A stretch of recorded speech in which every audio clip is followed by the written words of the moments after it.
মাননীয় রাজ্যপাল doctor CV. আনন্দ বোস যেভাবে ব্রিগেডে একটি অনুষ্ঠানে দাঁড়িয়ে তিনি বিজেপি নেতাদের সামনে ভারতের রাষ্ট্রভাষা হিন্দি এই কথাটি বলেছেন, আমি তার তীব্র প্রতিবাদ করছি। মহামান্য রাজ্যপালের জানা উচিত ভারতবর্ষে কোনো রাষ্ট্রভাষা নেই। ভারতবর্ষে কোনো রাষ্ট্রভাষা নেই। আমরা সংবিধানে অষ্টম তফসিলে 22টি ভাষা আছে যাদের সমান সম্মান এবং গুরুত্ব, তাদের মধ্যে কেউ রাষ্ট্রভাষা নয়।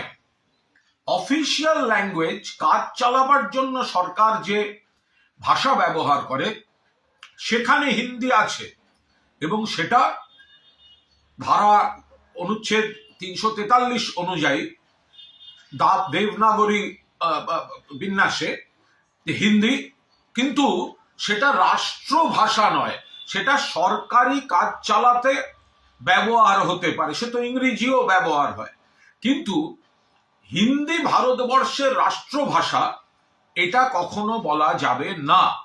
ফলে রাজ্যপাল, বাংলার রাজ্যপাল হয়ে এত বড়, এবং তিনি প্রাক্তন আইএএস, তার কাছ থেকে এত বড় ভুল প্রত্যাশিত নয়। এই যে কনফিউশনটা থাকে, অফিসিয়াল ল্যাঙ্গুয়েজ আর ন্যাশনাল ল্যাঙ্গুয়েজ, এই দুটো কিন্তু আকাশ পাতাল তফাৎ। ফলে ন্যাশনাল ল্যাঙ্গুয়েজ, রাষ্ট্রভাষা, ভারতবর্ষের কোনো রাষ্ট্রভাষা নেই। আবার বলছি, 22টা ভাষা এখানে স্বীকৃত অষ্টম তফসিলে, তার মধ্যে বাংলাও রয়েছে। প্রত্যেকটি ভাষার সমান গুরুত্ব। সেখানে একটি ভাষাকে রাষ্ট্রভাষা বলে চালানো, এটা রাজ্যপাল আমার মনে হয় তার কোনো বিবৃতি দিয়ে এত বড় একটি ভুল, মানুষের কাছে এই ধরনের একটা ভুল বার্তা দেয়া, ভুল শব্দ প্রয়োগ।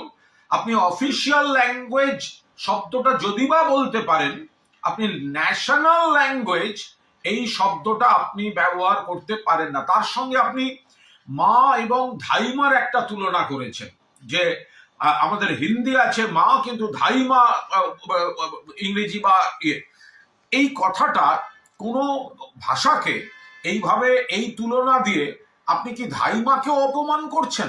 এটা তো হয় না। আমরা ধাইমাকে মায়ের মতো শ্রদ্ধাতেই তাদের দেখা হয়।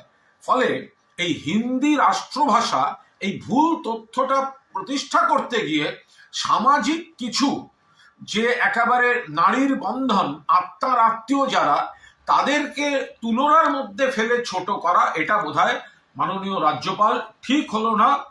সম্পূর্ণভাবে আপনি এটি ভুল বলেছেন। আশা করব এই ভুল প্রকাশ্য বিবৃতিতেই সংশোধন করবেন।